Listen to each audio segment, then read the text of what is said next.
श्री सच्चिदानंद सद्गुरु साईनाथ महाराज की जय। अंबनवांबुज्वलकरांबुज शारदेन्द्र चंद्रिकाडंबर चारुमूर्ति प्रकट स्फुट भूषण रत्न दीपिका चुंबित दिग्विभागिनी सुशक्ति विविक्त निज प्रभाव भावांबर वेदी विस्तृत विहार मम कृपतोड़ु भारती పరబ్రహ్మస్వరూపమైన సాయిబాబా భక్తులకందరికీ నమస్కారం। ఈ జ్ఞానయజ్ఞంలో నేను గుర్తు చేసుకుంటున్నటువంటి అంశం ఏమిటో మీకు అందరికీ బాగా గుర్తుండాలి। పితృదేవతల యొక్క ఆశీర్వచనం పొందడం। ఈ 15 రోజులనే మనం మహాళాయ పక్షాలు అంటారు। ఈ 15 రోజులకి ప్రత్యేకంగా 15 రోజుల పాటు పితృదేవతలను గుర్తు చేసుకునే అవకాశం ఉంది। ప్రత్యేకించి ఈ 15 రోజులు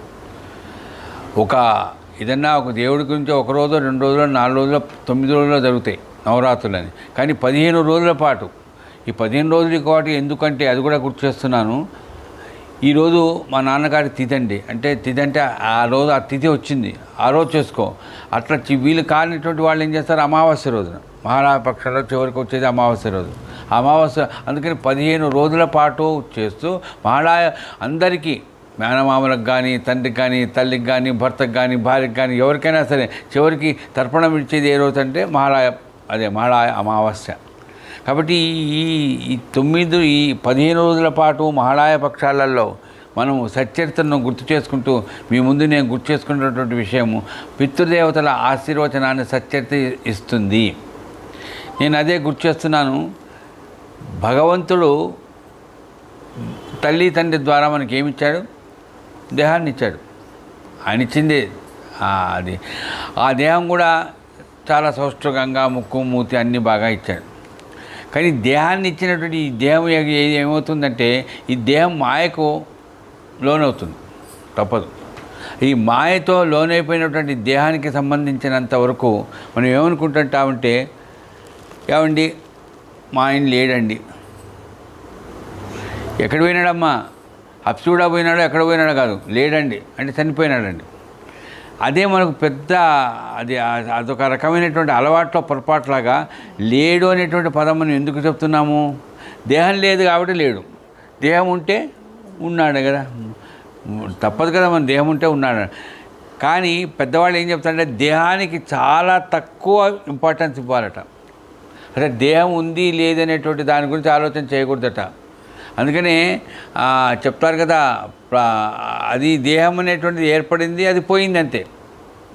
ఆ ఏర్పడిపోయింది అనేటువంటి మధ్యలో జరిగిన నాటకాన్ని అంతా అదొక మాయ। కాబట్టి ఆ దేహం అనేటువంటిది ఎంత స్థూలంగా కనిపిస్తున్నదో కానీ సూక్ష్మంగా కనిపిస్తున్నటువంటి దేహాంతర స్థితిగా ఉండేటువంటి ఆత్మను గుర్తుపెట్టుకోవాలి। కాబట్టి అట్లాంటి ఆత్మను ఎప్పుడైతే మనం గుర్తు చేసుకుంటామో మా ఆయన ఉన్నాడండి। అందుకని నేను ఈరోజు గుర్తు చేస్తున్నాను, మేము అదృష్టవశాత్తు భరద్వాజ మాస్టర్ గారితో పాటు ప్రయాణం చేశాం। నేను మా ఆవిడ మా అబ్బాయి మా అమ్మాయి। సంక్షిప్తంగా గుర్తు చేస్తాను, నాకు అనుభవం కలిగింది। వాళ్ళతో పాటు ఆయనతో పాటు ఒక ఆమె పోతున్నది, ఎక్కడ షిరిడీకి పోతున్నాం। పోతూ ఉంటే ఎవరు అడిగారు ఆమెను, 35 ఏండమో ఉంటాయి ఆమెకు అంతే, అట్లాంటి ఆమెను అడిగారు మీతో పాటు ఎవరు వస్తున్నారండి అని। ఆమె అనేది మా నాన్నగారు నాతో పాటు వస్తున్నాడు అన్నది। నేను ఊరుకున్నా, నేను కూడా విన్నాను। నాన్నగారంటే భరద్వాజ్ గారు వాళ్ళ నాన్న కాదు, అది మాత్రం తెలుసు। మరి ఎవరు వస్తున్నారా అనుకున్నాం। కొంత దూరం పోయింది, 1 గంట అయిపోయింది। అమ్మ మీ నాన్నగారు వస్తున్నారు అంటున్నావు కదా, మరి మీతో పాటు వస్తున్నారు కదా, ఏది కనిపించడం లేదు, ఎక్కడ పోయినారని అడిగా। ఎందుకు రావడం లేదండి? మా నాన్న ఎవరు? మా బాబాయ్ మా నాన్న లేడు చూడండి ఆమె చెప్పింది। భౌతికంగా మా నాన్న లేడు, కానీ నేను షిరిడీ ప్రయాణం చేస్తున్నంటే మా నాన్న నా వెంబడి ఉంటాడు। ఎవరా నాన్న? తండ్రి ఆయనే। అంటే ఎవరైనా 35 ఏళ్ళ వయసులో కలిగినటువంటి ఆడవాళ్ళకి ఆ రకంగా ఏదైనా ఇబ్బంది కలిగినప్పుడు ఎవరు లేడండి నేను ఒక్కదాన్నే పోతున్నానంటే ఎంత భయపడతారండి? మా నాన్న నా వెంబడి ఉన్నాడు అంటే ఎంత రకమైనటువంటి ధైర్యంగా ఉంటుందండి। కాబట్టి ఉన్నాడు అన్నప్పుడు వచ్చినటువంటి ధైర్యము లేడు అన్నప్పుడు మనకు కలగదండి। కాబట్టి ఇట్లానే ఒకసారి నేను ఓబిలేందర్ గారిని ఎస్బీహెచ్లో చీఫ్ మేనేజర్గా ఉండేవాడు, ఆయన ఎక్కడో వనస్థలిపురంలో ఉండేవాడు, ఇప్పుడు ఆయన ఎక్కడున్నాడో నాకు తెలియదు। వాళ్ళ ఇంట్లోనట ఆయన ఏదో క్యాంపులో పోయినాడు, పిల్లవాడు చిన్న పిల్లవాడు, ఎంత మ్యాక్సిమం ఉంటే ఒక 2-3 ఏళ్ళు ఉంటాయి అంతే పిల్లవాడికి। ఆమె ఆయన ఉన్నారు, పెద్ద ఇల్లే, చుట్టుపక్కల చాలా దూరం వరకు ఇళ్ళు లేవు. సాయిబాబా భక్తులు వాళ్ళు. దొంగలు వచ్చారు అర్ధరాత్రి పూట. పక్క తలుపు నుంచి శబ్దాలు వినిపిస్తున్నాయి, చాలా భయంకరంగా ఉన్నారు.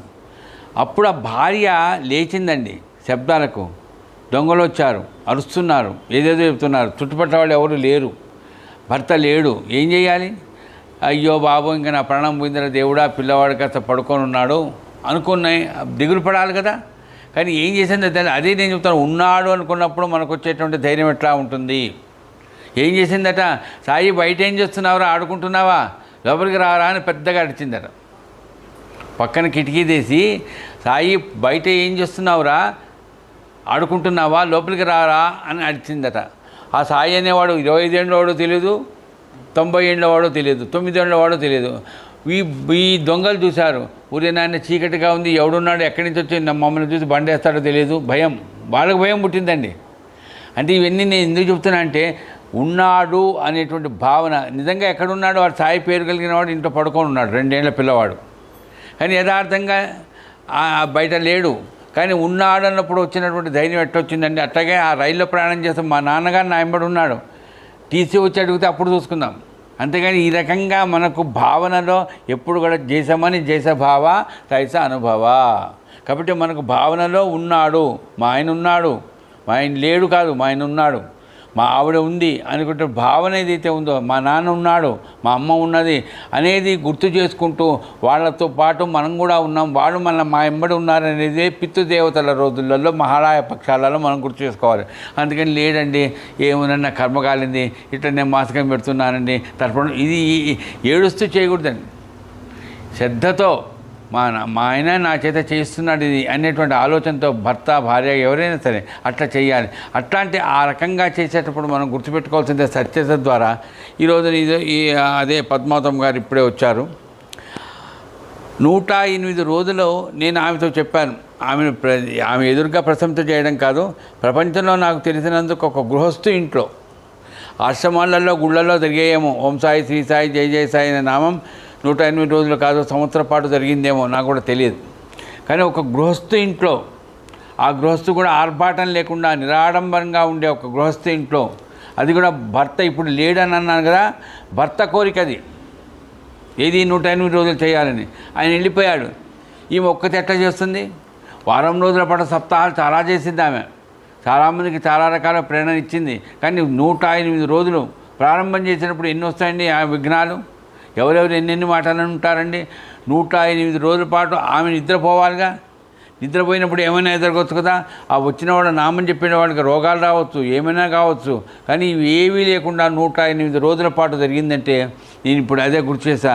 దానికి కారణం ఎవరో తెలుసా అండి? వాళ్ళ ఆయన లేడు కాదు, వాళ్ళ ఆయనే జరిపించాడు.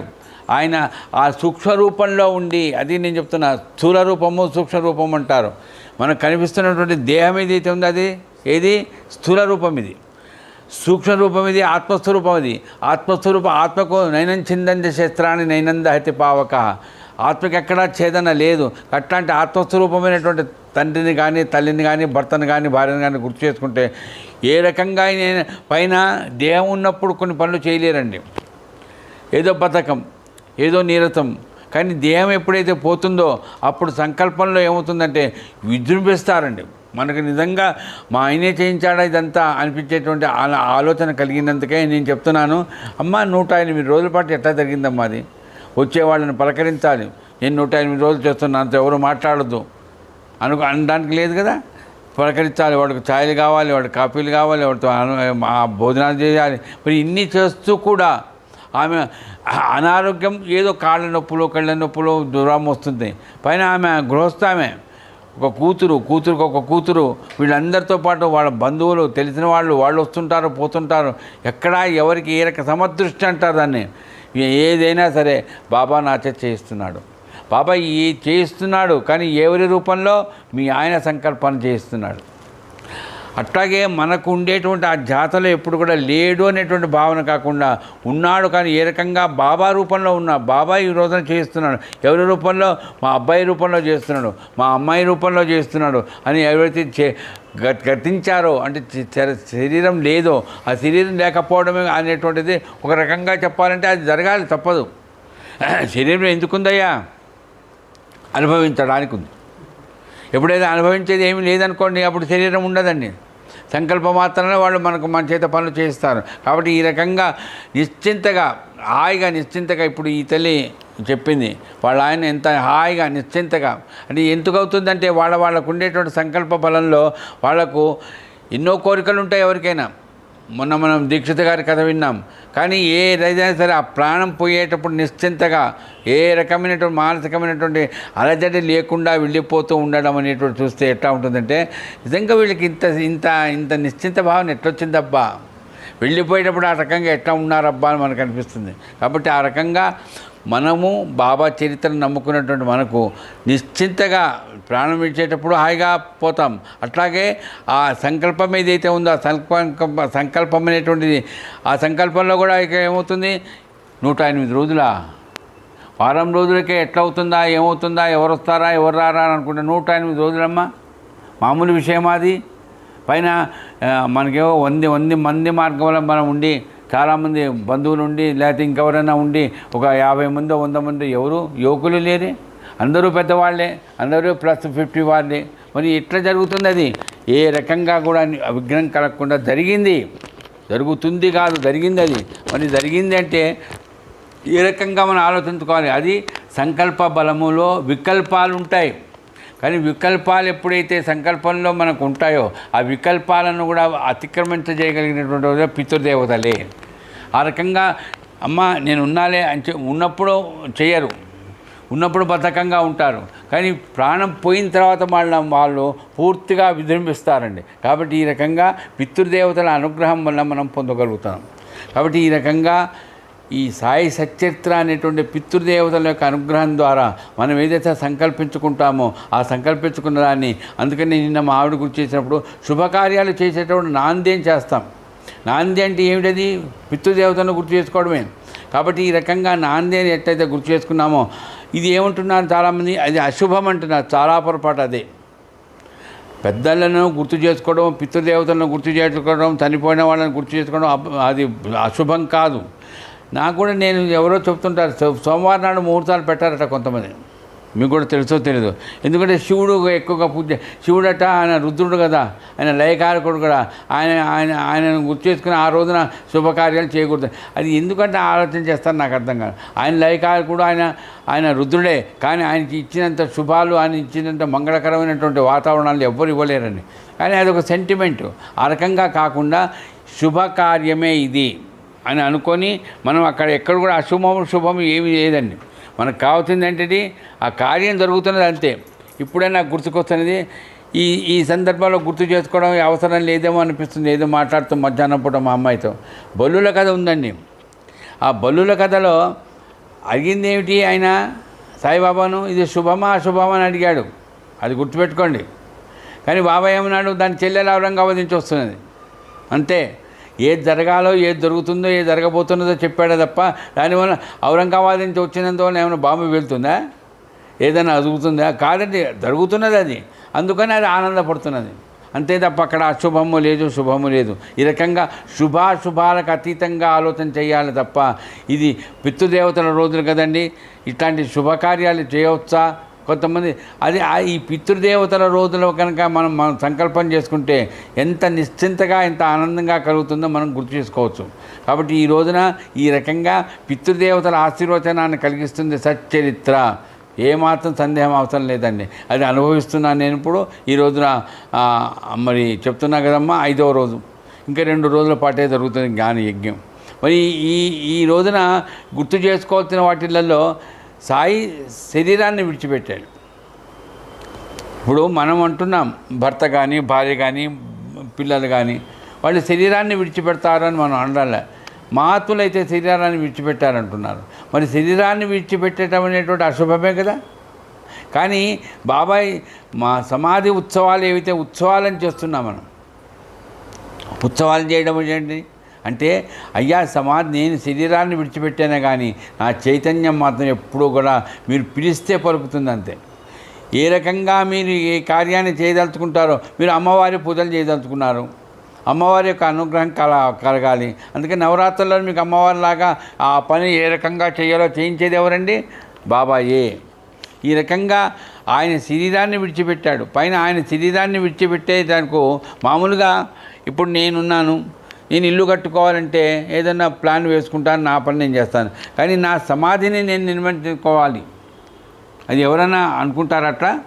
కాదండి, ఆయన జరిగింది అది. అందుకనే చాలా విచిత్రమైన విషయం ఏంటంటే, నేను ఎక్కడో సాయిబాబా భక్తుల దగ్గర చెప్పారు, అట్లా జరిగిందట. వాళ్ళకు ఒకే చోట ఇద్దరు పడుకుంటారండి. ఇప్పుడు ఉదాహరణకు భార్యాభర్తలే పడుకుంటారు, ఇద్దరికీ ఒకే కళ వస్తుందని ఏం గ్యారంటీ లేదు. ఆమెకు దయ్యాల కళ వస్తాయి, వీడికి దేవతల కళ వస్తుంది, వీడికి దెయ్యాలు వస్తాయి. కానీ ఇద్దరు పక్క పక్కన ఉన్నా పడుకున్నా కూడా అట్లాంటివి వస్తాయి. కానీ ఇక్కడ ఏమైందంటే, బూటి అనే కోటీశ్వరుడు చాలా బీదవాడు, నిరాడంబరుడు, బాబానే నమ్ముకున్నవాడు శ్యామ మాధవరావు దేశపాండే, ఆయన ఇద్దరు కూడా దీక్షితవాడలో పడుకున్నారు. పడుకుంటే ఇద్దరికీ ఒకే కళ వచ్చిందండి. ఒకే కళ రావడం అంటే బాబా కళలో కనిపించాడు. వాడాతో అంటే ఇంటితో పాటు గుడి కట్టండి. బాగా వినండి జాగ్రత్తగా, నెమ్మదిగా. అదేదో చాలీసా కాస్త స్పీడ్గా అయింది, కానీ నెమ్మదిగా గుర్తు చేసుకునేటువంటి అవకాశం కలిగింది చెప్తున్నా. వాడా అంటే ఇంటితో పాటు గుడి కట్టండి.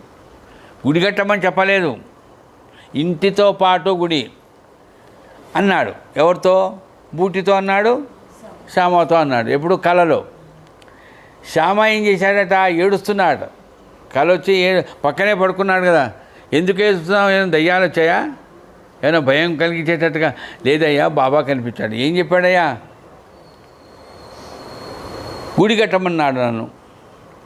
ఈయన ఎందుకు ఏడుస్తున్నావు మరి గుడి కడతా అంటే? నేను బీదవాడిని, నేను ఎక్కడ గుడి కడతాను? నా వల్ల ఎక్కడ అవుతుంది? అది కూడా నా వల్ల సాధ్యం కాని పని నాకు ఎందుకు బాధ్యత అప్పగిస్తున్నాడా అని నేను కాస్తంత బాధపడ్డానయ్యా అన్నాడ. అప్పుడు అన్నాడు బూటి, నాకు కూడా అదే కళకైతే వచ్చింది, సేమ్ కళ. నాకు ఏం చెప్పాడు బాబా? గుడి కట్టు ఇంటితో పాటు అన్నాడు. ఈయనకేమో ఆనందంగా ఉంది, డబ్బులు ఉన్నాయి, చేయించగలిగిన స్తోమత ఉంది, ఆయన కోటీశ్వరుడు, ఆయన షిరిడీలో ఇల్లు కట్టుకుంటాడు, గుడి కూడా కడతాడు, ఆయనకేమి అని వచ్చింది. గుర్తుపెట్టుకోండి, ఇల్లు కట్టమన్నాడు, గుడి కట్టమన్నాడు, ఈ రెండూ జరిగాయి. కానీ నా గుడి కట్టమని చెప్పలే. ఫస్ట్ నువ్వు ఇల్లు కట్టుకో, తర్వాత గుడి కట్టు. అందుకనే బాబా సచరిత్రలో మనకు పెద్దవాళ్ళు చెప్తున్న ప్రకారంగా మనం గుర్తు చేసుకుంటే, ఫస్ట్ నీ ఇంటి కట్టుకో, నీ ఇంట్లోకి నేను వస్తా, నీ ఇంట్లో ఏ కార్యం చేసినా నేను వస్తా. కానీ నువ్వు అదే పనిగా గుడి కట్టావనుకో, దానికి మళ్ళీ సెక్రటరీలు, ప్రెసిడెంటు, చైర్మన్లు, రాజకీయాలు, వ్యవహారాలు చాలా ఉంటాయి. అందుకనే ముందు అసలు ఇల్లు కట్టుకో. ఇల్లు ఇప్పుడు ఉదాహరణకు చూడండి, నేను ఇల్లు కట్టుకోవాలంటే నాకుండేటువంటి ఇంట్రెస్ట్ గుడి కట్టాలంటే ఉండదు. ఎవరెవరినో ఏమేమో అడగాలి. ఇల్లు కట్టంటున్నాడు. బూటీ ఏం చేశాడు? ప్లాన్ గీయించాడు, డబ్బులు ఉన్నాయి కదా, దీక్షిత్ గారికి చూపించాడట. ప్లాన్ చాలా బాగుందన్నమాట. శ్యామ, దీక్షితు వెళ్ళారు ఎక్కడికి? బాబా దగ్గరికి. వెళ్ళి బాబాని అడిగాడట. ఎవరు? శ్యామ. నేను మొదటి రోజు నుంచి చెప్తున్నా, శ్యామకు బాబాకి ఎట్లా సన్నిహితం ఉంటుంది అంటే అర్జునుడికి కృష్ణుడికి ఉన్నట్టు ఉంటుంది. బాబా మమ్మల్ని నిద్ర కూడా పోనీయవు కదా బాబా అన్నట. ఏమైందిరా మీకు? నిద్రని భగ్నం నేను ఎందుకు చేస్తాను? కళలో కూడా కనిపించి ఏవో మాకు చెప్తుంటావు కదా అన్నట. ఏమైంది? ఇట్లా కళలో కనిపించి ఇల్లు కట్టమన్నావు, గుడి కట్టమన్నావు అంట అన్నాడు. బాబా ఏం మాట్లాడ, నేనే చెప్పాను, మేఘాకు చెప్పినట్టు చెప్పలేదని. తర్వాత ఏమైంది? దీక్షిత చూపించాడు. బాబా బూటి ఇట్లా కడతాడట ఇల్లు. అక్కడ శ్యామ కట్టడంలా, శ్యామకు కూడా చెప్పాడు, కానీ శ్యామ కట్టడంలా. ఆయనకి డబ్బులు ఉన్నాయి, ఈయన కడుతున్నాడు. చూడండి, బాబా భక్తులకు వాళ్ళ మనస్తత్వాన్ని బట్టి, స్తోమతను బట్టి. మన శ్యామ చేతెందుకు? శ్యామ అనేవాడు భక్తుడు, ఈయన కూడా భక్తుడే, కానీ ఈయనకు స్తోమత ఉంది, ఆయనకు స్తోమత లేదు. అట్లా ఆ రకంగా ఆ బూటి అనేటువంటి ఆయన ప్లాన్ చూపిస్తే బాగుంది. అప్పుడు శ్యామ అన్నమాట. మరి ఈరోజు మంచి రోజైనా, ఈరోజు అనుకున్నారు కదా, ఈరోజే కట్టేసండి. మరి కొబ్బరికాయ కొడతారా మీరు? చూడండి, ఇక్కడ చూడండి, కొబ్బరికాయ ఎవరు కొట్టారు? సాయిబాబా కొట్ల. నిన్న నేను కూర్చున్నట్టు మేఘాకు శివలింగాన్ని వస్తే శివలింగ ప్రతిష్ట బాబా చెప్పాడు, కానీ ఇక్కడ కొబ్బరికాయ కొట్టింది మాత్రం బాబా కాదు, శ్యామ కొట్టాడండి. అంటే భక్తుడు తన కోసము తన ఇల్లు కట్టుకుంటూ ఆ ఇంటిలో తన గురువు అయినటువంటి పితృదేవతల సమానమైనటువంటి సాయిబాబా యొక్క ఆ స్థితిని ఉంచడం కోసం చేసినటువంటి పనిని బాబా ముందే నిర్దేశించాడండి. ఏమైందో మీకు తెలుసు, ఇది భగవద్గీత అర్థం చెప్పిన తర్వాత వచ్చే అధ్యాయంలో వస్తుంది. ఆ తర్వాత ఇల్లు కట్టడం, ఏది బాగా డబ్బులు ఉన్నాయి, అన్నీ అవుతున్నాయండి. ఈయన లండిపాక పోయి అప్పుడు వస్తుండేవాడట. ఈ కట్టడం అంతా పెరుగుతున్నదా, ఇటుకలు బాగా గోడలు అవి ఇవి అన్నీ వచ్చాయి, కాస్తంత బాగానే కడుతున్నాడు. కడుతుంటే బాబా వచ్చి ఇక్కడ ఇది ఉండకూడదు, ఈ కిటికీ ఇక్కడ ఉండకూడదు, ఇది ఇట్లా ఉండకూడదు, ఇది ఇట్లా ఉండకూడదు చెప్తున్నాడు. ఈయనకెందుకు, ఈయన ఏమైనా ఇంజనీరా, ఈయనకెందుకు అనుకునేవాడట బూటి. చూడండి, అంటే అదే నాకు చెప్పాడు కదా కళలో ఇల్లు కట్టి గుడి అంటే ఎట్లా ఉంటుందంటే మాయా. నాకు బాబా కళలో కనిపించి చెప్పాడు కాబట్టి నేను ఇల్లు కడుతున్నాను, దాంతోపాటు గుడి కట్టాలని కూడా చెప్పాడు. అది మర్చిపోయాడండి, మాయా. ఆ మాయ పడేటప్పటికి చూడండి అహంకారం. నేను ఇల్లుగా ఈయనకేంది, ఈయన ఏమైనా ఇంజనీరా, ఇక్కడ కిటికీ వద్దు, ఇక్కడ ఇట్లా ఉండాలి, ఇక్కడ ఇట్లా ఉండాలి, ఇవన్నీ చెప్తున్నాడండి. ఎవరు? సాయిబాబా. వింటున్నాడంతే. కొన్నాళ్ళు అయిపోయింది, మొత్తం అంతా గోడలంతా పిచ్చా బాగా అంతా అయిపోయింది. మధ్యలో పెద్ద స్థలం వచ్చింది, హాల్ లాగా వచ్చింది. అప్పుడు పైన ఏమో వాళ్ళు ఉండడానికి కోసం రూములు కట్టుకున్నాడు. అప్పుడు ఆ స్థలం మధ్యలో వస్తే అప్పుడు అనుకున్నాడు, బాబా ఇక్కడ కృష్ణుడి విగ్రహం పెట్టాలనుకున్నాను, మందిరంలాగా కూడా ఉంటుంది కదా. నేను గుడి కట్టమన్నాను కానీ నేను కృష్ణుడి గుడి కట్టమని చెప్పానా? గల్లరా అంటే అన్ని నిర్ణయాలు మనవే. అరే బాబా, మీరు కళలో చెప్పారు కదా, మరి ఏ గుడి కట్టాలో మీరే చెప్పండి, గుడి మాకు అవసరం అసలు అని అడగొచ్చు కదా. ఇదే మాయమ్మ. మనకు గురువు చెప్తాడు, ఆ పితృదేవతల సమానమైనటువంటి గురువు ఏం చేస్తున్నాడు, తను వెళ్ళిపోయిన తర్వాత అంటే తన శరీరాన్ని విడిచిపెట్టిన తర్వాత ఎక్కడ ఉండాలో తను నిర్దేశించుకుంటున్నాడు కాబట్టి చెప్తున్నాడు, నువ్వు గుడి కట్టు అన్నాడే. కానీ వీళ్ళు అడగలేదండి. ఏమైంది? ఎందుకు అడగలేదంటే అదే మాయ.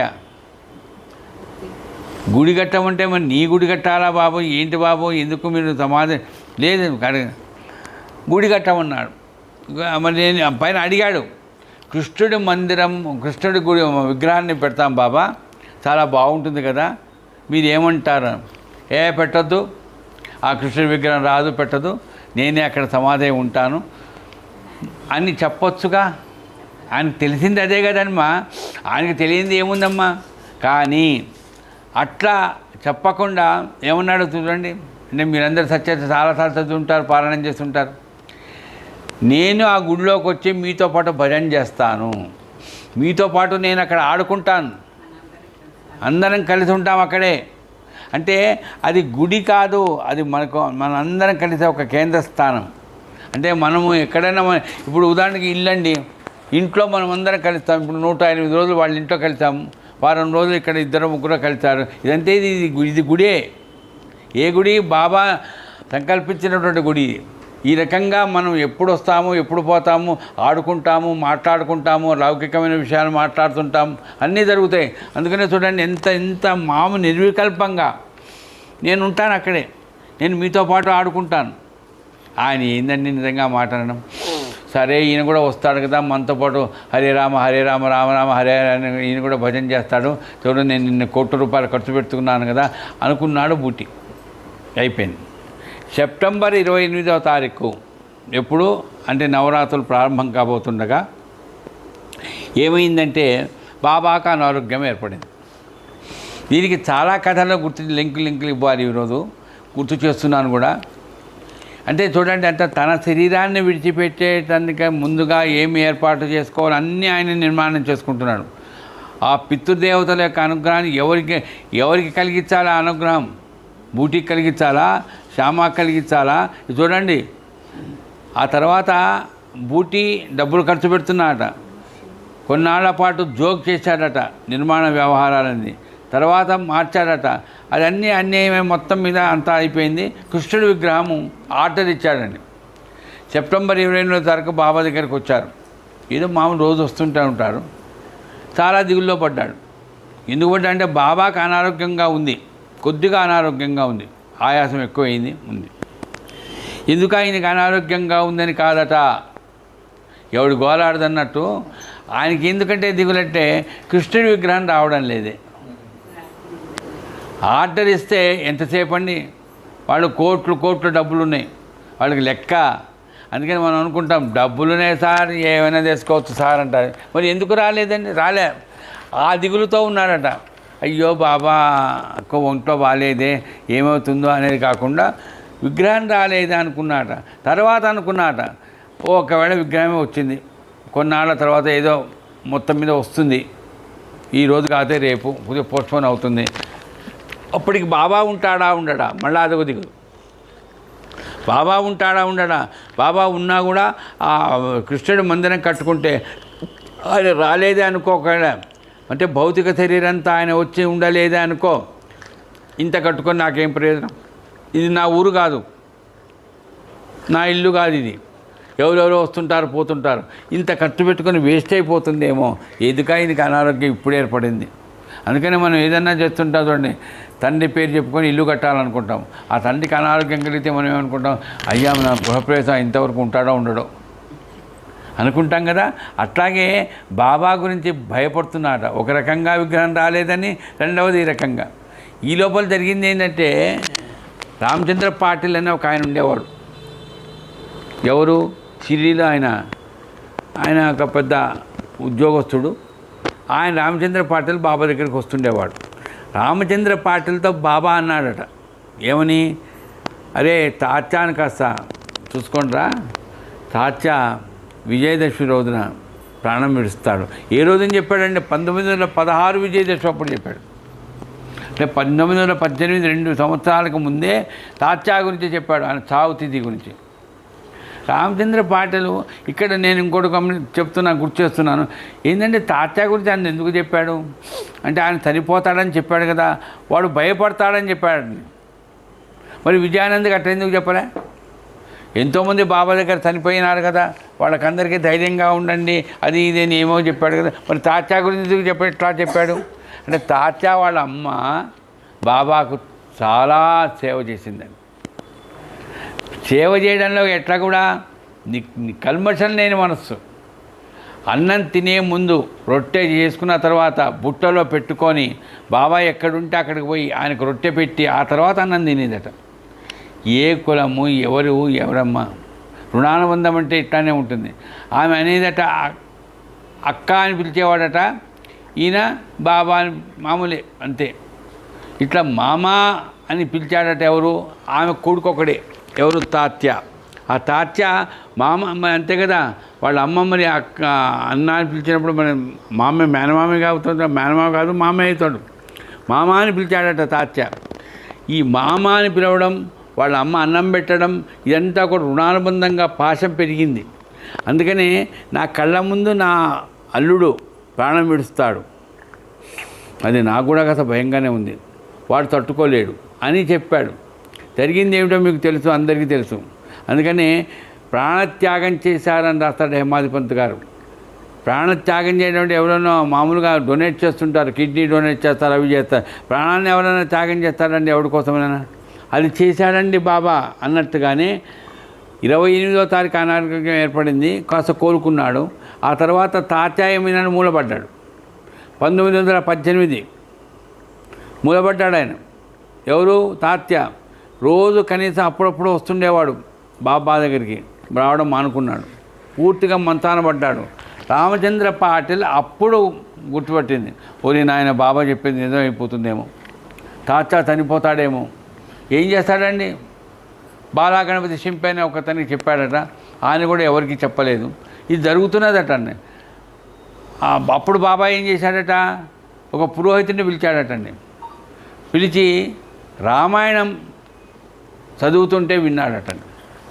అందరూ అనుకున్నారట తాత్యాకి ఏదో అనారోగ్యం ఏర్పడింది కదా, ఆయన ప్రాణం పోతున్నది కదా, ఆయనకు ఏదో పరిహారార్థం చదివిస్తున్నాడేమో అనుకున్నారు. అందరు అదే ధ్యాస. బాబా బాగానే ఉన్నాడు. 1, 2, 3 సార్లు చదివించుకున్నాడటండి. అది కూడా రాశాడు హేమాది పంత్. ఊరికే చదివించుకోవడం కాదు, ఆయనకు సంభావన ఇచ్చాట. ఆయనకు విసుగు పుట్టిందట చదివే విద్య అయినటువంటి ఆ పురోహితుడికి. చివరికి 3వసారి చదివిన తర్వాత ఇక దగ్గరికి వచ్చింది. ఏదది? నవరాత్రులు, దుర్గాష్టమి, మహానవమి, విజయదశమి వచ్చేసింది. విజయదశమి వచ్చిన తర్వాత 1916లో ఏం జరిగిందంటే విజయదశమి వచ్చిందట అండి 1916లో. అప్పుడు బాబా ఏం చేశాడట, సీమోల్లంఘనం చేస్తున్నాను నేను మీ అందరితో.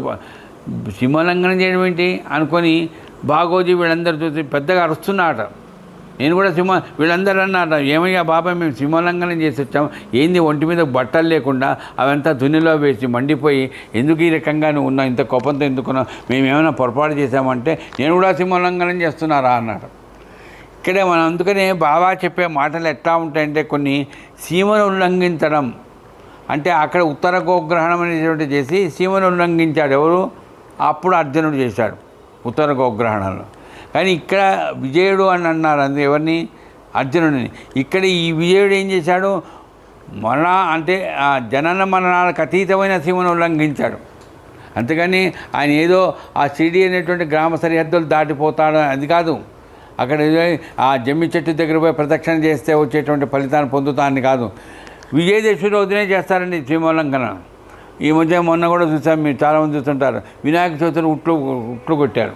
వినాయక చవితి అది నవరాత్రుల్లో అదే మన నిమజ్జనప్పుడు ఉట్లు ఎందుకండి, అది సంబంధం ఏముందండి అసలు? ఏదో కృష్ణుడి కోసం అప్పుడేదో ఉట్లు కొడతారు, కానీ అదొక ఏదో కొన్ని వేడుకలు ఎప్పుడు చేయాలంటే సీమోల్లంఘన అనేది నేను పోతానండి శ్రీరామనవమి రోజు సీమోల్లంఘనం చేస్తాను ఎవడని అంటాడా? ఎవరన్నాడు? కానీ ఉత్తర ఈశాన్య దిశలో ఉండేటువంటి జంబి చక్రి దగ్గరికి వెళ్ళి ప్రదక్షిణ చేసి శమైతే పాపం శమీశత్రు వినాశనం అర్జునశ్చ ధనుర్ధారి రామశ్చ ప్రియదర్శిని అనే మంత్రాన్ని చెప్పుకుంటూ ప్రదక్షిణ చేస్తారు. ఇది సాంప్రదాయం, ఇది వ్యావహారికం. కానీ బాబా ఏం చెప్తున్నాడు, నేను సీమోల్లంఘనం చేస్తాను అంటే వీళ్ళకి అర్థం కాలే, ఏందో ఈయనేదో పిచ్చోళ్ళగా అరుస్తున్నాడు, సీమోల్లంఘనం చేస్తాను. కానీ అర్థం ఏంటి, అక్కడ నా ప్రాణం పోతుంది విజయదశమి రోజున. ప్రాణం పోతుంది అంటే ప్రాణం పోతుంది, ఎవరికైనా ప్రాణం పోతుంది. కానీ సీమోల్లంఘనం చేస్తాను నేను మరణానికి అతీతంగా, అంటే జనన మరణములు లేకుండా మళ్ళా మీకు చైతన్య స్వరూపంలో నేను మీరు పిలిస్తే పలికేటట్టుగా తల్లిదండ్రుల రూపంలో కానీ అనేక రూపాలను మీకు అనుగ్రహిస్తానని చెప్పడం కోసమే సీమోల్లంఘనం చేస్తాను అన్నాడని మీరు అప్పట్లో గుర్తుపట్టలే. జరిగింది ఏంటంటే విజయదశమి వచ్చింది. అప్పుడు చూడండి బూటి దీక్షిత్ బాబా దగ్గరే ఉన్నారట. అందుకనే ఈ మహాళాయ పక్షంలో ఈ సమాధి ఘట్టాన్ని గుర్తు చేసుకోవడంలో ఎంతో ప్రభావితంగా ఉంటుందండి. ఎందుకంటే తల్లిదండ్రుల యొక్క అనుగ్రహం అంటారు చూడండి, తల్లిదండ్రుల కంటే గొప్పగా ఉండే మహాత్ముడైన సాయిబాబా శరీరాన్ని విడిచిపెట్టడం ఘట్టంలో హేమాధిపతిగా రాశారంటే దాన్ని గుర్తు చేసుకోవడం చేస్తున్నాం మనం. తల్లిదండ్రులు కూడా అదే చెప్తున్నాం, గుర్తు చేసుకోవాలి వాళ్ళని. అట్లాగే ఇప్పుడు బాబా గురించి గుర్తు చేసుకుంటున్నాం, మరి ఆయన అనుగ్రహం తప్పకుండా ఉంటుందండి. ఆ రకంగా బాబా విజయదశమి రోజున ఏది పండగ రోజే వచ్చేసింది, ఆ రోజు విజయదశమి, ఇంకా ఏకాదశి రాలే. మధ్యాహ్నం 2 గంటలప్పుడు ఇద్దరు కూర్చొని ఉన్నారట. ఎవరు? బూటి దీక్షితు. అన్నం తిన్నారా అని అడిగాట. లేదు బాబా, మీకు ఏదో ఉంటో బాగలేదు కదా, ఏమైనా అయిపోతుందని భయంగా ఉంది, నాకేం కాదు మీరు పోండి. అప్పుడు బాబా చుట్టూతో ఉన్నారట లక్ష్మీబాయి షిండే, బాగోజీ, భయ్యాజీ వీళ్ళున్నారు. కానీ వాళ్ళని పోండి, మీరు అన్నం తిని పోండి అనగానే ఇంకా మళ్ళీ పోకపోతే కోపం వస్తుంది అనుకుని వెళ్ళారు. వెళ్ళంగానే ఏమైంది, వాళ్ళు విస్తట్లో పెట్టుకొని నోట్లో ముద్ద పెట్టుకుంటున్నారు. వచ్చేసింది వార్త, బాబా లేడు. అంటే ఎంత భయంకరంగా ఉంటుందండి వార్త. అంటే ఎట్లంటే మనం శరీరాన్ని పెట్టేటప్పుడు ఎక్కడ కూడా ఎప్పుడు కూడా ఎవరికి దిగులు కలిగించకూడదు. నాకు అందుకనే గుర్తుకొస్తున్నది, మనకంటే చాలామందికి తెలుసు చాగంటి రామారావు గారు అని ఒక ఆయన మొదటి జ్ఞానయజ్ఞ అప్పుడు ఆయన సుందరకాండ చెప్పాడు, నేను సత్యత చెప్పాను. వాళ్ళ నాన్నగారట అదే అప్పట్లో ఇప్పట్లాగా ఏటీఎంలు ఇవన్నీ ఏం లేవుగా. అప్పట్లో చెక్ రాస్తారు, ఇప్పుడు నెల మామూలుగా పెన్షన్ కోసం దేనికోసం చెక్ రాస్తేనట ఎక్కువ డబ్బులు రాశాడట. వాళ్ళ కోడలు అడిగిందట, ఎందుకు మామయ్య ఎక్కువ డబ్బులు రాశావు అని. అంటే పనికొస్తాయిలేమ్మా దేనికో అన్నట. ఆ రోజు సాయంకాలం చనిపోయాడు. అదే నేను అడుగుతున్నాను. నేను ఎలా ఇదే మనకు మన పెద్దల యొక్క అనుగ్రహం పొంది ఎలా తెలుసు అంటే తెలిసిన వాడు కూడా ఒక్కొక్కసారి రాయరు, ఏదో రాస్తారు, ఎందుకో రాస్తారు. కానీ అంటే ఆయన ఖర్చు కోసం అని చెప్పేసేటువంటి కావాల్సింది ఆయనే.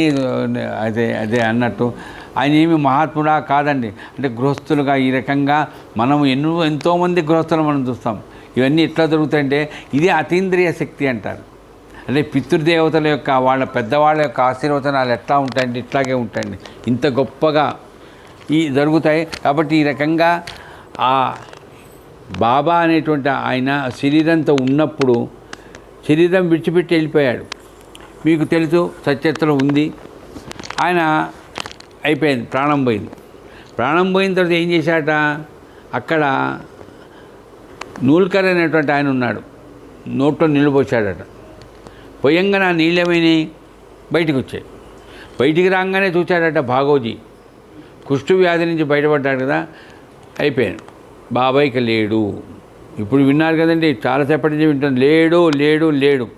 మరి లేడు అనగానే ఏమైపోతుంది, ఎంతగా అరుస్తామండి. మా ఆయన లేడు, మా అమ్మాయి లేదు, మా అబ్బాయి లేడు, అసలు తట్టుకోలేం. డాక్టర్లు చెప్పంగానే లేడండి, ఇంకా అయిపోయిందండి, ఇంకా మనం తట్టుకోలేం. అట్లాగే మామూలుగానే ఆ భాగోజీ అయినటువంటి వాడు పెద్దగా ఇచ్చాడట, బాబా. సహజంగా ఇదేదో సీరియల్ కోసం సినిమా కోసం కాదండి. అప్పుడు ఏం జరిగిందో హేమాధిపంత్ రాశారు. అది నేను చెప్పి ఇప్పుడు సత్యం ఈ మహాళాయ పక్షంలో మనం గుర్తు చేసుకోవచ్చు. కళ్ళు తెరిచాడటండి బాబా. నోట్లో నీళ్లు వస్తే బయటకు వచ్చాయి, ప్రాణం లేదు. ఏమన్నా కళ్ళు ఎట్లా తెరిచాడండి, కళ్ళు తెరిచాట. ఎందుకురా అరుస్తావు, ఎందుకు అరుస్తావు, ఊరికే చెప్పు. అరిస్తే ఏమొస్తుంది, ప్రాణం మళ్ళా వస్తుందా, రాదు. అరవద్దు. వసాంతి జీర్ణాన్ని దావిహాయ నవాని గృహాతి నరోపరా అని. చొక్కా మాసిపోయింది, తీస్తావు, వేరే చొక్కా వేసుకుంటావు, అంతే. ఇది అనే వేదాంతాన్ని భాగోజీకి గుర్తు చేసేటట్టుగా చెప్పడం. అందుకని హేమాధిపంత్ గారు సచరిత్రలో ఈ సమాధి ఘట్టాన్ని చెబుతూ లక్ష్మీబాయి షిండే కూడా ఒక బోధ చేశాడు. లక్ష్మీబాయి షిండేకు చివరి క్షణంలో 9 నాణాలు ఇచ్చాడు. ఈ ఇస్తూ ఉన్నటువంటి దానికి అనుగుణంగా ఒక కథ చెప్పాడు. అదేమిటి, నాకు ఆకలిగా ఉందమ్మా అన్నమాట. ఆమె బ్రహ్మాండంగా మంచి రొట్టెలు గిట్టెలు తీసుకొచ్చింది. పక్కనే ఉండే కుక్కకేసాట. ఏందయ్యా ఇంత కష్టపడి తెస్తే దాన్ని అట్లా చేసామని అంటే, అప్పుడు బామ్మ ఏమో దానికి ఆకలి లేదా, అది అడగదని చెప్పేసి దానికి ఆకలి కూడా నేనే. అంటే ప్రతి జీవికి ఆకలి ఉంది. అంటే ఇప్పుడు మనం ఇక్కడ గుర్తు చేసుకోవాల్సిన సమాధి ఘట్టం ద్వారా ఈ మహాళాయ పక్షంలో ప్రతి జీవిలోనూ ఉండేటువంటి ఆకలి, ప్రతి జీవిలోనూ ఉండేటువంటి చైతన్యం ఎవరయ్యా, సాయిబాబా. ఆ సాయిబాబాను గుర్తు చేసుకునేటువంటి స్థితిలో తల్లిదండ్రుల యొక్క ఆశీర్వచనంతో పాటు ఆయన యొక్క అనుగ్రహాన్ని మనం పొందగలగడంలో బాబా ఈ రకంగా లక్ష్మీబాయి షిండేకి కూడా ఒక బోధ చేశాడు. ఎందుకంటే లక్ష్మీబాయి షిండేకి బాగా డబ్బులు ఉన్నాయి. ఆమెకు 9 నాణాలు ఇచ్చాడు. అది ఇచ్చేది ఎవరు, బాగా తీయవచ్చు కదా. ఎందుకు ఇచ్చాడంటే నీకు డబ్బులు ఉన్నాయి కాబట్టి దానం చేయడం కాదు, అది తెలుసుకో. నాకు డబ్బులు ఉన్నాయి కాబట్టి నేను దానం చేస్తున్నాను, నాకు బాగా నేను పోషిస్తున్నా కాదు. అహంకారం పనికిరాదు. చాలా నిరాడంబరంగా, చాలా నిర్మోహటంగా ఏదైతే నువ్వు సేవ చేస్తావో అది అందరికీ చెయ్యి. ఒక మనిషికే కాదు, జీవులన్నింటిలో నేనున్నాను అని గుర్తు చేసినట్టుగా హేమాధిపంత్ సమాధి ఘట్టాన్ని గుర్తు చేస్తూ చెప్పినటువంటి విషయాలను మీ ముందు నేను గుర్తు చేస్తున్నాను. ఆ రకంగా తర్వాత జరిగింది ఏంటో మీకు తెలుసు. దేహం ఉన్నంత వరకు అయ్యో దేహం పోయిందే, ప్రాణం పోయిందే అనుకుంటారు. దేహం పోయిన తర్వాత ఏమవుతుంది, ఆ తర్వాతకి ఏర్పాట్లు ఏమిటి. మామూలుగా ఎవరైనా గృహస్థ అయితే మరి కర్మలు ఎట్లా ఏమిటి, అది ఆయన గృహస్థ కాదు కదా, మరి సమాధి చేయాలా, గోరీ కట్టాలా, ఇది ప్రారంభమైంది. చివరికి మీకు అందరికీ తెలుసు ఆయన ఏర్పాట్లు చేసుకున్నాడు అన్నాం కదా. దానికి ముందు చాలా ఏర్పాట్లు అయినాయి. ఆ ఏర్పాటు ఏమిటి, కృష్ణుడి విగ్రహం రాలేదండి. నేను రోజు చెప్తా, మరి కృష్ణుడి విగ్రహం రావాలి కదా, రాలేదు. చాలా ముందు ఏర్పాటు అవుతున్నాయి. ఏం ఏర్పాటు అవుతున్నాయట, మహమ్మదీలు ఉన్నారట, లేదు ఆయన గోరి కట్టాల్సిందే, ఆయన మావాడే, ఊరికి ఇట్లా చేస్తున్నారు. చివరికి అందుకని నేను గుర్తు చేస్తున్న ఈ జ్ఞానజ్ఞానాలలో కొన్ని చోట్ల ఈ సమాధి ఘట్టాన్ని గుర్తు చేసినప్పుడు ఈరోజు మహాళాయ పక్షాలలో గుర్తు చేస్తున్నాను. ప్రతిరోజు కాగడ హారతి చేయడానికి చేసేవాడు ఏమిటంటే హరితీతరం జోగ్. శ్యామ మేనమామ ఒక ఆయన ఉన్నాడట, నాను మామ పూజారి. ఆయనకు కళలో కనిపించాడట. ఎప్పుడు? మంగళవారం మధ్యాహ్నం 2:30 గంటలప్పుడు. అప్పటికి ఏకాదశి దిశ వచ్చేసింది. ఆ రోజు పండగ విజయదశమి, కానీ ఏకాదశి స్థితి వచ్చింది. అప్పుడు మరి మొన్నాడు కాకడాహారతి చేయాలి కదా. జోగేమో భయపడ్డాడు. అయ్యో బాబోయ్, నా వల్ల కాదు, ఆ శవంతో ఉంటే ఆయనకి ఎక్కడ చేస్తాను. పైన అక్కడ చుట్టూతో ఎవరున్నారట? ముస్లిమ్స్ ఉన్నారండి. అయిపోయింది. ఆ ముస్లిమ్స్కు భయపెట్టించేది ఎవడంటే ఈ నానా మొహమ్మద్. ఆయన వచ్చాడంటే ఖబర్దార్, లేచి వెళ్ళిపోవాల్సిందే. అందుకనే చూడండి, ఎవరి వలన ఏ పని అవుతుందో వాళ్ళ వలన ఆ పని అవుతున్నట్టుగానే ఈ బాబాయ్ ఏం చేశాడు, ఆయనకు కళ్ళలో ఆయన రోజు వస్తాడట, బాబా దగ్గరికి వస్తాడు, ఆయనకి ఏదో నమస్కారం చేస్తాడు, వెళ్తాడు. కానీ ఎప్పుడు పూజ చేయలేదని. ఆయన ఆ రోజున వచ్చేటప్పటికి వెళ్ళాను, ఒరి నాయన ఈయన వచ్చాడు రా నాయన, దాదా వచ్చేసాడు అని భయపడ్డారట, లేచి వెళ్ళిపోయారట. అప్పుడు ఆ మొహం మీద ఉండేటువంటిది, కాళ్ళ మీద ఉండేది తీసి ఆయన కాగడ హారతి చేశాడట, హారతి చేశాడట. అంటే ఆ రకంగా తన శరీరాన్ని ఏ రకంగా అయితే ఆ శరీరం వరకే పరిమితం అనుకోవడం చాలా పొరపాటు అని హేమాధిపంతు ద్వారా మనకు అందజేస్తున్నాడండి. ఒక ఉపదేశం లాంటిది. ఆయన నాను మామ పూజారి చేశాట. తర్వాత ఏమైంది, బుధవారం వచ్చేసింది కదా. తర్వాత మీకు అందరికీ తెలుసు, బూటీగా మన దాసగండ్ మహారాజు గారికి కళలో కనిపించాడు. ఆయన ఎక్కడున్నాడు? పండరీపురంలో ఉన్నాడు. ఆ మసీదు కూలిపోయింది అనేటువంటి అంటే ఆయన అర్థం చేసుకున్నాడు. షిరిడీకి వచ్చాడు. ఆయన ఒక చక్కటి పూలు తనే దాన్ని అల్లి బాబాకు వేశాడు. ఆ రోజున ఏం చేయాలి? నామం చెప్పాలి. అందుకనే మనం ప్రాణం పోయింది కదా, చచ్చిపోయినాడే, నాకు ఆస్తి ఇవ్వలేదే, నాకు అద్దె లేదు గోర. కానీ ప్రాణం పోయిన తర్వాత మనకు ఉండవలసింది ఏంటంటే నామము కానీ కథ కానీ ఏదైనా గుర్తు చేసుకోవాలి. అందుకనే ఇప్పుడు ఏమైపోయిందంటే అంతా ఆర్టిఫిషియల్ అండి. ఏదో మనకు అది చేత కాదు కాబట్టి టీవీ అదే భగవద్గీత క్యాసెట్ పెట్టడం. అరే నువ్వు అది గుర్తు చేసుకో.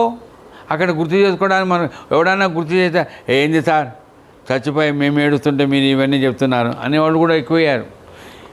ఇప్పుడు ఇక్కడ చూడండి, అంతా నాకంటే కొంతమందికి మీకు రాదు అట్లా కోపము.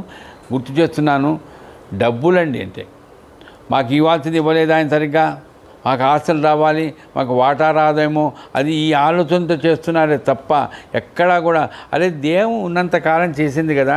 మనం ఏదన్నా ఆ దేహాన్ని విడిచిపెట్టిపోతున్నటువంటి ఆమెకు ఆత్మకు శాంతి కలగాలంటే ఇట్లాంటి పోట్లాడుకుంటే లాభం లేదు. మనం స్ఫూర్తిగా భగవంతుని గుర్తు చేసుకోవాలి, గురువును గుర్తు చేసుకోవాలి, అట్లాంటివి జరగాలి. అందుకనే దాసగండ్ మహారాజు వచ్చాడట. చక్కగా ఎక్కడ అయ్యో మన బాగోజీలాగా బాధపడలేదు, ముస్లిమ్స్ లేరు. ఈ లోపల ఏం జరిగింది? దీక్షిత్ గారు చెప్పి ఆయన లీడింగ్ లాయర్ కదా, ఆయన ప్రయత్నం చేశాడు. ఎట్లన్నా దీని ఏం సమస్య వాళ్ళు అంటారు గోరి కట్టాలంటారు, వీళ్ళు అంటారు. ఈ లోపల ఏం జరిగింది? బాబా చెప్పాడు ఏమని, అయ్యా వాడాలో ఉంచాలన్నాడు బాబా. ఎవరి వాడాది? సాటేవాడ కాదు, బూటీవాడ. బూటీ కట్టి అని ఎవరు చెప్పారట? లక్ష్మీబాయి షిండే చెప్పిందట. మరి ఆమె ఉన్నది కదా అక్కడ, అది డాక్యుమెంట్ లాగా ఉన్నది. ఆమెకు చెప్పాడు బాబా. అప్పుడు బూటీ అనుకున్నాడట, ఓ అమ్మ బాబో ఇదంతా చాలా గమ్మత్తుగా ఉంది ఈ వ్యవహారం. కృష్ణుడి విగ్రహం చిన్న విగ్రహం అండి. ఆ రోజుల్లో ఎంత పని అండి అది, ఆయనకున్న కోట్ల ఆస్తులకు ఆ విగ్రహం రాలేదు. అంటే అది ఏదైతే అరుగులాగా కట్టామో అరుగు కింద బాబా శరీరాన్ని ఉంచాలి ఆయన ఏర్పాటు చేసుకున్నాడు అని అనుకొని ఆయన సమ్మతించాడు. కానీ అవతల వాడు ఒప్పుకోవాలిగా. చివరికి ఎన్నికలు కావాలన్నారు, పెట్టారు. ఎన్నికలలో కూడా వీళ్ళకి ఎక్కువగా వచ్చాయట. కానీ ఎందుకైనా మంచిదని కలెక్టర్ దగ్గరికి వెళ్ళి కలెక్టర్తో ఏదైనా మాట్లాడొద్దామని దీక్షిత్ గారు వెళ్ళాడట. ఈ లోపల వాళ్లకు మనసు మారిందట. మొత్తం మీద జరిగింది ఏంటంటే, ఎందుకండి బాబా ఇట్లా చేస్తాడు, ఒకేసారి బూటిలో కట్టమని చెప్తే వాళ్ళకు కూడా మన కాదండి, అంతా జరగాల్సిందే. ఎవరెవరికి ఏ రకంగా బుద్ధులు కావాలో, ఎవరికి ఏ రకంగా ఆలోచన కలగాలి, అన్నీ కలగాలండి. ఇవన్నీ చేసిన తర్వాతనే అసలు చివరికి ఫలితం ఏమిటి? అది వాడా కాదు, బూటీ వాడా కాదు, అది కృష్ణుడి మందిరం కాదు, అది సాయిబాబా సమాధి మందిరం. ఈ రకంగా ఈ మహాళాయ పక్షంలో ఈ భగవంతుడి యొక్క అనుగ్రహాన్ని పొందగలిగినట్టుగా కాదండి. అందుకనే చెప్తున్నాం సమాధి కోవెల. కోవెల అంటే మామూలుగా గుడి. సమాధి గుడిలో అంటే ఇప్పుడు బృందావనం ఉందండి రాఘవేంద్ర స్వామిది, అది ఆశ్రమం. ఎక్కడైనా సరే వీరబ్రహ్మేంద్ర స్వామి ఆశ్రమం ఉంటుంది, ఆశ్రమంలో సమాధులు కడతారు, కానీ గుడిలో సమాధి కట్టడం అనేది లేదు. కానీ ఒక్క షిరిడీలోనే అది జరిగిందండి. అంటే నా దేహం ఏదైతే ఉందో అది నేను విడిచిపెట్టానంతే, ఇంకా అవసరం లేదు. ఆ దేహంతో నేను చేసేది ఏం లేదు. దేహం విడిచిపెట్టిన తర్వాత ఏదైతే చెయ్యాలో అది నేను చేస్తాను. సీమోల్లంఘనం అంటారు చూడండి. ఏం చేస్తాను, నా దేహం విడిచిపెట్టిన తర్వాత మీరు ఏ రకంగా భావిస్తారక. ఇప్పుడు నేను చెప్పేది కానీ ఆమెకు 108 రోజులు నామని చెప్పించాలి, వాళ్ళ ఆయన కోరికది చేసింది, ఆమె చేయించాడు బాబా, ఎవరా వాళ్ళ ఆయన కోరిక తీర్చాడు. అట్లాగే నాకు ఈ సంకల్పం ఉంది, ఇది చెయ్యాలి, ఈ రకంగా చేయాలి, ఈ రకంగా ఈ కార్యం అంతా ఇట్లా జరుగుతుంది. ఎవరు నాకు ఏదైతే సంకల్పం మనసులో ఉందో అట్లా జరిపిస్తాను. ఇప్పుడు చెప్తున్నా కదా, పితృదేవతల ఆశీర్వచనం పొందుతాము అనుకున్నాం. ఈరోజు గుర్తుకొచ్చారు, మీరు వచ్చారు, గుర్తు చేసుకుంటున్నాను. ఇప్పుడు సమాధి ఘట్టాన్ని గుర్తు చేసుకున్నాను. కాబట్టి ఏదంటే శరీరము కాదు. అందుకనే బాబా చెప్పేవాడట, నేను ఇక్కడ షిరిడీలో ఉన్నానంటే ఈ 6 అడుగుల పైబడినటువంటి దేహంతో ఉండేటువంటి వాడిని మాత్రమే అనుకుంటే చాలా పొరపాటు. ఆ తర్వాత సింహోల్లంఘనం చేశాడు ఆయన. ఈ రకంగా బాబా అనుగ్రహాన్ని పొందడం అనేటువంటి దాంట్లో మనము బాబా అనుగ్రహం పొందుతాం. బాబా అనుగ్రహంతో పాటు మన కోరికలు ఉంటాయి కదండి. మన కోరికలు కావు, మన పిల్లల కోరికలు, మన పెద్దల కోరికలు, మనతో బంధనం ఉండేటువంటి వాళ్ళ కోరికలు, అవి మనం తీర్చాలి కదా. తీర్చాలంటే మనకు స్తోమత ఉంటుంది ఉండదు, కానీ ఆ రకంగా మనం సంకల్పించుకుంటే అవి దివ్య విధంగా విఘ్నం లేకుండా జరుగుతుంది. కాబట్టి రూపము అపురూపం అంటారు. రూపం అందుకని ఒక్కొక్కరిని చూస్తుంటే ఇవి ఇంత చదువుకుందా అనుకుంటాం. నేను ఇప్పుడే విన్నా, ఆమె పోస్ట్ గ్రాడ్యుయేట్, ఆమె మరి బిఎస్ఎన్ఎల్లో పనిచేసింది. ఆమె చూడ ఎట్లా ఉందండి. అంటే పోస్ట్ గ్రాడ్యుయేట్ అయింది కూడా బిఎస్ఎన్ఎల్లో పనిచేసాము, ఎంత నిరాడంబరంగా. అంటే మనం ఏమనుకుంటామంటే కొంత రూపాన్ని చూసి ఎప్పుడు ఇంటర్మీడియట్ చదువు మా వాళ్ళు చనిపోయినప్పుడు 8:30కి చనిపోయారు. ఆగస్టు 23 రాత్రిపూట 6:30కి నాకు హాస్పిటల్ అని చెప్పారు. ఇంకా 5% ఛాన్సెస్ ఉన్నాయని అడిగాను. ఎవ్వరికి చెప్పలేదండి. 8:30కి ప్రశాంత్ అని సాయిబాబా గుడి ఒక 4 సంవత్సరాలు నేను అక్కడ గుళ్ళోనే ఉండేదాన్ని, ఆ డ్యూటీలు చేసుకుంటూ. ఆవిడ మా అబ్బాయి ఆగస్టు 28 మ్యారేజ్, మాది 24 తారీఖు మా మ్యారేజ్, 40 ఇయర్స్ అప్పటికి మా మ్యారేజ్ అయ్యి. లక్ష్మి గారు అక్కడ నాకు ఫోన్ చేశాడు 8:30కి, ఆగస్టు 23 తారీఖు 8:30కి. అమ్మ బాబా ఫోన్ చేశాడు.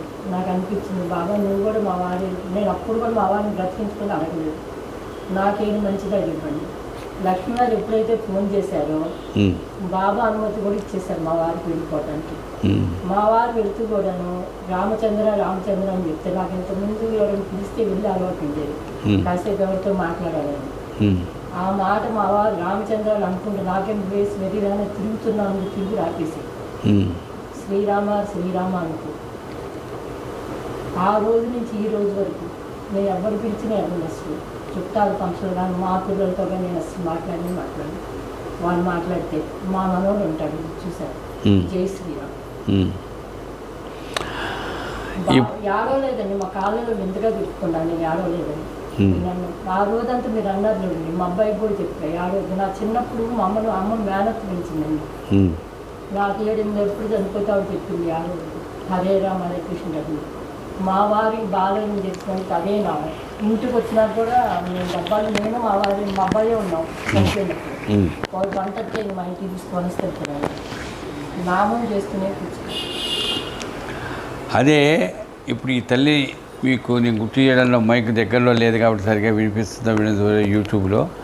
ఎందుకు గుర్తు చేస్తున్నా అంటే అది కొంతమందికి ఉంటుంది, ఏందిరా ఈయన భర్త చనిపోయినా కూడా ఏడవడం లేదు ఆమె ఏడవడం లేదంటే ఆస్తిపాస్తులన్నీ ఇచ్చిపోయినాడేమో అనుకున్నా. అట్లా కాదండి. అంటే ఇది ఏమున్నది, వాళ్ళు ఏమనుకుంటారంటే ఏడిస్తేనే ప్రేమ ఉందంట. కొంతమంది ఏడవడం కోసం అద్దెకు తెచ్చుకుంటారండి. కొన్ని చోట్ల మీరు చూస్తుంటారు, అసలు ఇంకోటి చెప్తున్నాను నేను, భగవద్గీతలో స్పష్టంగా చెప్పారు, అది మన ఆచరణలో పెట్టాలి. మనము ఎవరో ముస్లిమ్స్ వాళ్ళు చనిపోతే చక్కగా నిశ్శబ్దంగా తీసుకుపోతారు. హిందువులు అట్లా ఉండాలటండి.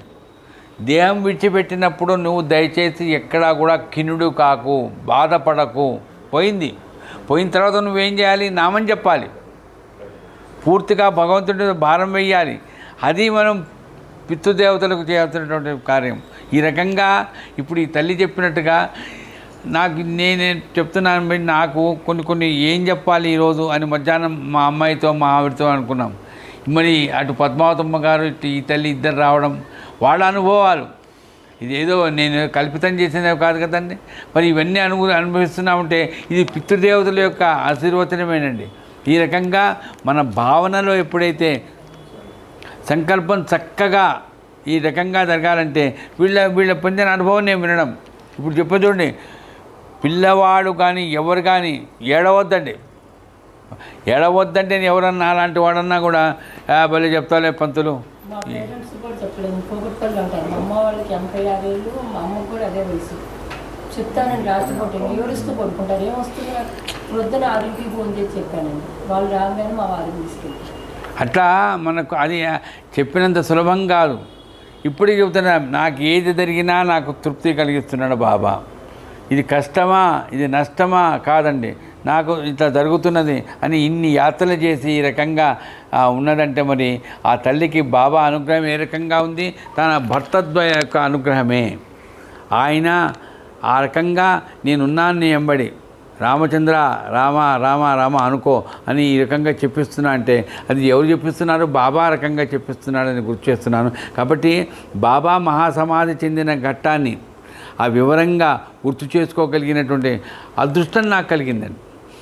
ఎవరు వచ్చారు, ఎంతమంది వచ్చారు, ఎంతమంది విన్నారు కాదండి, కానీ మనకు ఈ అదృష్టంలో మనకు ఉండేటువంటి ఆలోచనలో పరిపూర్ణంగా మనం గుర్తు చేసుకోవాల్సిందంటే భగవంతుడి యొక్క అనుగ్రహం ఇది. బాబా సామాన్యుడు కాదండి, అమ్మో. ఆయన ఏ రకంగా లీలలు చూపిస్తాడో, ఏ రకంగా ఎవరిని ఏ రకంగా అనుగ్రహిస్తాడో మనం చెప్పడానికి మన వల్ల కాదు. ఆయన లీలలు చాలా అమోఘంగా ఉంటాయి. కాబట్టి అట్లాంటి లీలలను మనం గుర్తు చేసుకుంటూ ఈ రోజున ఈ మహాళయ పక్షంలో ఈ జ్ఞాన యజ్ఞంలో భాగంగా చివరిగా ఒక పాట మననం చేసుకొని సెలవు చేసుకుంటాను. నిన్నట్లాగే మా పెద్ద మనవరాలు ఒక పాట పాడుతుంది చివరిగా. దాంతో ఈరోజు ఈ జ్ఞాన యజ్ఞానికి స్వస్తి జరుగుతుంది. చనిపోయినప్పుడు కూడా అంతే అండి, ఎవరు మేడం లేదు, చక్కగా భజన చేశారు. విష్ణు సహస్రనామం చదివారు. కార్యక్రమం అయిపోయేదాకా అది విష్ణు సహస్రనామం భజన చేసుకుంటూనే తీసుకెళ్ళారు. అసలు ఎవ్వరు కూడా పిల్లలతో సహా ఎవరు ఏడవద్దని చెప్పండి, ఒక్కళ్ళు కూడా భజన చేసుకుంటా కూర్చున్నారు. ఇక చుట్టుపక్కల అయితే నవ్వారనుకోండి, ఏంటి ఆయన చనిపోయి అక్కడ శవాన్ని పెట్టి వీళ్ళు బదిలీ చేస్తున్నారు అని నామని చెప్తూనే ఉన్నారు. ఆ భాను ఉన్నాడు కదా, ఆ అబ్బాయి అందరిని తీసుకొచ్చి విష్ణు సహస్రనామం భజన నామం సాయినామం చేసుకుంటూనే తీసుకెళ్ళారు. అక్కడ అంతా అయిపోయే వరకు శ్రీ సచిదానంద సద్గురు సాయినాథ్ మహారాజ్కి జై. షిరిడీలో తిరిగిన దేవుడు, షిరిడీలో తిరిగిన దేవుడు, సీమోల్లంఘనము చేసిన విజయుడు, షిరిడీలో తిరిగిన దేవుడు, నలుగురిలో తిరిగిన నారాయణుడు, నమ్మిన వారికి సర్వేశ్వరుడు, ముగ్గురమ్మలగన్న మూలపు అమ్మతడు, ముగ్గురమ్మలగన్న మూలపు అమ్మతడు, ముమ్మూర్తుల స్వామి దత్తాత్రేయుడు, షిరిడీలో తిరిగిన దేవుడు, అవతార పురుషుడై లోకానికొచ్చాడు, కార్యమైపోగానే అవ్యక్తుడైనాడు, భక్తుడికి దేహాన్ని త్యాగము చేశాడు, తన సమాధిని తాను నిర్మింపజేశాడు, షిరిడీలో తిరిగిన దేవుడు. బూటీ శ్యామకు కలలో చెప్పారు, గుడితో పాటు ఇల్లు కట్టన్నారు, ధనవంతుడో బూటి ధన్యుడైనాడు, సాయి సమాధి మందిరము కట్టారు, షిరిడీలో తిరిగిన దేవుడు. ఒంటిపై దుస్తులను దునిలో వేశారు, జమదగ్నిలా సాయి కళ్ళర చేశారు, సీమోల్లంఘన ముందే సూచించారు, సీమోల్లంఘన ముందే సూచించారు. ఆ పండుగ రోజు తన దేహం వదిలారు షిరిడీలో తిరిగిన దేవుడు. తాత్యాసావుతిది ముందే చెప్పారు, అది జరగకుండా అడ్డుపడ్డారు. తన ప్రాణమే ఇచ్చి బతికించినారు. షిరిడీని శోకముల ముంచెత్తినారు. షిరిడీలో తిరిగిన దేవుడు. 9 నాణాలు లక్ష్మికి ఇచ్చారు. పయ్యాజి ఒడిలో ఒరిగిపోయినారు. నిమోన్కరుడు నీళ్లు తాపాడు. భాగోజతి చూచి పెద్దగా అరిచాడు. షిరిడీలో తిరిగిన దేవుడు. 3 రోజులకు తిరిగి వస్తానని, ఈ విషయాన్ని గుర్తు చేయలేదు నేను ఆలస్యం కావడం వల్ల. 3 రోజులకు తిరిగి వస్తానని, రాకుంటే తనకు గోరి కట్టమని చెప్పి పడుకున్నారు మహల్సపతి ఒడిలో. మృతుడై మళ్ళీ కదిలారు ఆ ఒడిలో. షిరిడీలో తిరిగిన దేవుడు. రామాయణాన్ని బాబా విన్నారు. ఇటుక విరిగిపోతే అది సూచన అన్నారు. దానమే చేశారు, దేహాన్ని వదిలారు. దేవుడై సమాధి గుడిలో ఉన్నారు. షిరిడీలో తిరిగిన దేవుడు. మసీదు కూలింది వెళుతున్నానని, బక్కలు పూలతో దేహాన్ని కప్పమని పండరిలో గనుకు కలలో చెప్పారు. అతడొచ్చి షిరిడీలో భజనలో చేశాడు. షిరిడీలో తిరిగిన దేవుడు. కృష్ణమూర్తిని పెట్టి అనుమతిని కోరారు. కృష్ణమూర్తిని పెట్ట అనుమతిని కోరారు. కలిసి మనముందాము అని సాయి చెప్పారు. ఆ మాట నిజమైంది. సాయి మందిరమైంది. కోట్లాది భక్తులకు పూజించు స్థలమైంది. షిరిడీలో తిరిగిన దేవుడు. సమాధిలో నుంచి బదులు చెబుతున్నారు. సమాధిలో నుంచి బదులు చెబుతున్నారు. శరణన్న వారికి చెంతనే ఉన్నాడు. సచ్చరిత తానై అభయమిస్తున్నారు. సచ్చరిత తానై అభయమిస్తున్నారు. రాజేంద్ర వినుతుడై రక్షించుతున్నాడు. షిరిడీలో తిరిగిన దేవుడు. సీమోల్లంఘనము చేసిన విజయుడు. షిరిడీలో తిరిగిన దేవుడు. నలుగురిలో తిరిగిన నారాయణుడు. నమ్మిన వారికి సర్వేశ్వరుడు. ముగ్గురమ్మల మన్న మూలపోటు అమ్మతడు. ముగ్గురమ్మల గన్న మూలపు అమ్మతడు. ముమ్మూర్తుల స్వామి దత్తాత్రేయుడు. షిరిడీలో తిరిగిన దేవుడు. షిరిడీలో తిరిగిన దేవుడు. శ్రీ సచ్చిదానంద సద్గురు సాయినాథ్ మహారాజ్కి జై.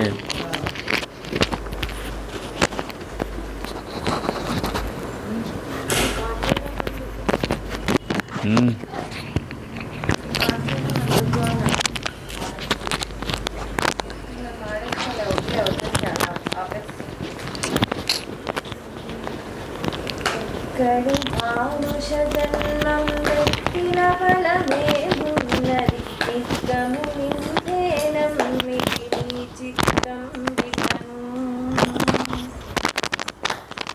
నీ చిత్తం బికను. ఎక్కడి మానుష జన్మం వ్యక్తిన ఫలమేమున్నది నిక్కము నిందేనమ్మితి నీ చిత్తం బికను నీ చిత్తం బికను.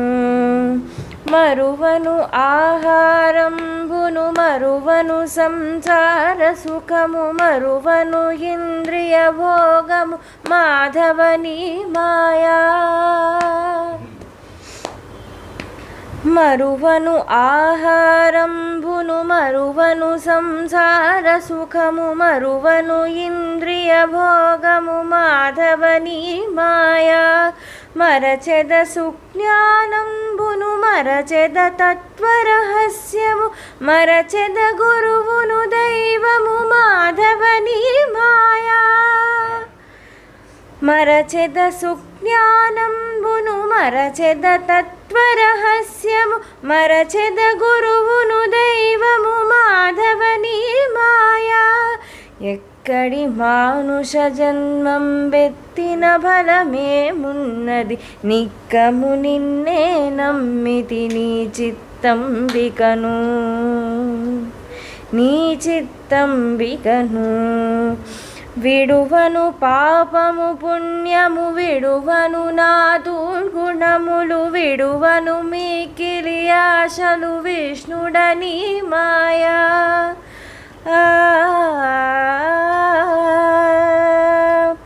విడువను పాపము పుణ్యము విడువును నా దుర్గుణ గుణములు విడువను మిక్కిలి ఆశలు విష్ణుడని మాయా విడిచెద షట్కర్మంబులు విడిచెద వైరాగ్యంబును విడిచెద నాచారంబును విష్ణుడని మాయా విడిచెద షట్కర్మంబులు విడిచెద వైరాగ్యంబును విడిచెద నాచారంబును విష్ణుడా నీ మాయా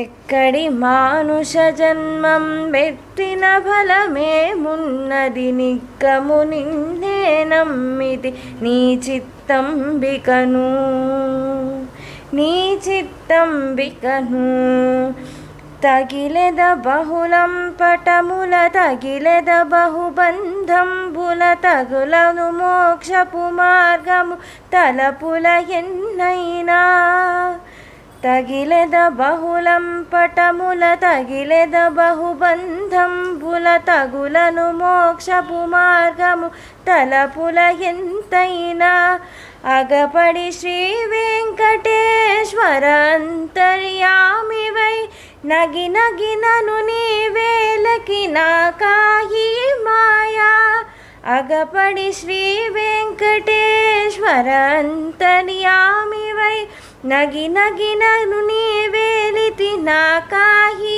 మాయా ఎక్కడి మానుష జన్మం వెట్టిన ఫలమేమున్నది నిక్కము నిన్నే నమ్మితి నీ చిత్తంబికను నీ చిత్తంబికను వేదాంతపరమైనటువంటి తత్వం అన్నమాచార్యుల వారు చెప్పారు. అంటే అన్నీ విడిచిపెడతాం కానీ ఆ మాయ వలన అక్కడ ఏవైతే విడిచిపెట్టకూడదో వాటిని విడిచిపెట్టేస్తాం. కాబట్టి వాటి మనము నిజంగా జరుగుతున్నది అది. అన్నమాచార్యుల వారు ఎంత చక్కగా నహిని అంటే వెంకటేశ్వర స్వామి నిన్ను మర్చిపోకుండా ఉండాలనేటువంటి మాత్రం మేము మర్చిపోతాం. అట్లాంటి దుస్థితి మాకు ఎందుకు కలుగుతున్నది? మాయ వలన కలుగుతున్నది. ఈ మాయను అతిక్రమించడం ఎవరి వలన కాదు. అట్లా మాయ నుండి మనం తొలగించగలిగిన ఒక సద్గురువు మాత్రమే. కాబట్టి ఈ రోజున ఈ మహాళాయ పక్షాలలో ఈ 621వ జ్ఞాన యజ్ఞంలో నేను గుర్తు చేసుకుంటూ చివరిగా ఈ పాట కూడా మనం విన్నాం. కాబట్టి ఎంతటి వేదాంతం చెప్తారండి, వేదాంతాన్ని పాడతారు. కానీ ఎంత పండిపోయిన వాళ్ళు ఏ రకంగా చెప్పారు అన్నమయ్య వారు. కాబట్టి ఆ వాటిని సత్యతో హేమాధిపతి ఎన్ని సందర్భాల్లో గుర్తు చేశారు. సాయిబాబా ఊరిక తగులుకోకురా, తగులుకుంటే అది వదిలిపెట్టలేవురా చెప్తారు. కానీ మనం తగులుకుంటాం. కాబట్టి ఈ మాయ నుండి నేను ఏదో మాట్లాడుతూ గృహస్థులమై ఉండి కూడా మనం ఈ రకంగా మోహం నుండి పక్కకు రాగలుగుతున్నామంటే అది ఒక్క సద్గురు సాయినాథుడి ఆశీర్వచనం గుర్తు చేస్తూ కరచరణ కృతంబా కాయం కర్మజంబా శ్రవణ నేజంబా మానసంబా అపరాధం విహితమహి